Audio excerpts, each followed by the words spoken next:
Congratulation sir, नवीन टाटा पंच accomplish AMTसाठी. आम्हाला जाणून घ्यायला आवडेल की तुमचा साईबाबासोबतचा बुकिंगपासून ते डिलिव्हरीपर्यंतचा एक्सपिरियन्स कसा होता.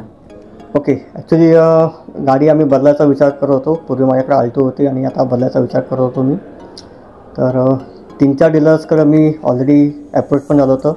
त्यातलाच एक जण साईबाबा म्हणून, आधी त्यांना कॉल पण केला आम्ही आणि टेजरसाठी त्यांना विचारलं होतं. तर ते साईबाबावाले टेजरसाठी घरी पण घेऊन आले पंच.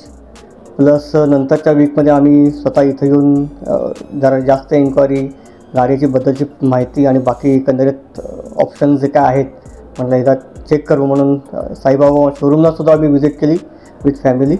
आणि एकंदरीत ओव्हरऑल एक्सपिरियन्स जे काय आहे जो मिळाला माझा खूपच चांगला आहे. गाडीची सगळी डिटेल्समध्ये माहिती, इवन EVची पण मी चौकशी केली होती, त्याची बाकी सगळे जे काय व्हेरियंट्स आहेत येस, प्लस त्याच्याबरोबर अल्ट्राची पण आम्ही चौकशी केली होती. इवन अल्ट्राची टेस्ट ड्राईव्ह पण मी घेतली. तर ही सगळी एकंदरीत माहिती आणि प्लस कॉस्टिंग आणि बाकी सगळं डिटेल्स, त्याची क्लिअर कट माहिती विथ कॉस्टिंग सगळं डिटेल्समध्ये मला साईब सर्व्हिसने प्रोव्हाइड केली ॲक्च्युली. त्याबद्दल धन्यवाद त्यांचे. Amazing sir. मला अजून एक जाणून घ्यायला आवडेल की तुमच्यासमोर बाकी ऑप्शन्स, बाकी ब्रँड्स असताना तुम्ही टाटा पंच का चूज केली. बेसिकली मी टाटाचा एक वेंडर आहे ऑलरेडी आणि बघितलेलं आहे. म्हणजे ज्या पद्धतीनं कार बिल्ड, इवन कधी डिझाईनच्या ऑप्शन्समध्ये सुद्धा आम्ही पिक्चरमध्ये येतो आणि एकंदरीत सगळी क्वालिटी वगैरे मी स्वतः आमच्या पण प्रॉडक्टची बघतो आणि त्याचबरोबर कारच्या क्वालिटीच्या साथीसुद्धा आम्ही पिक्चरमध्ये येत असतो कधी.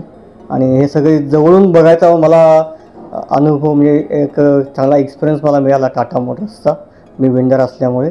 आणि त्यामुळे बाकी कुणाचा विचार न करता टाटा पंचचा मी प्रेफरेबल मी जास्त दिला.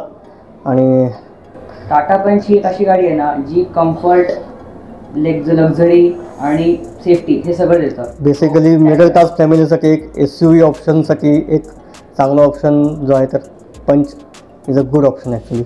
Great sir, congratulations, have some prides. Thank you so much. Thank you.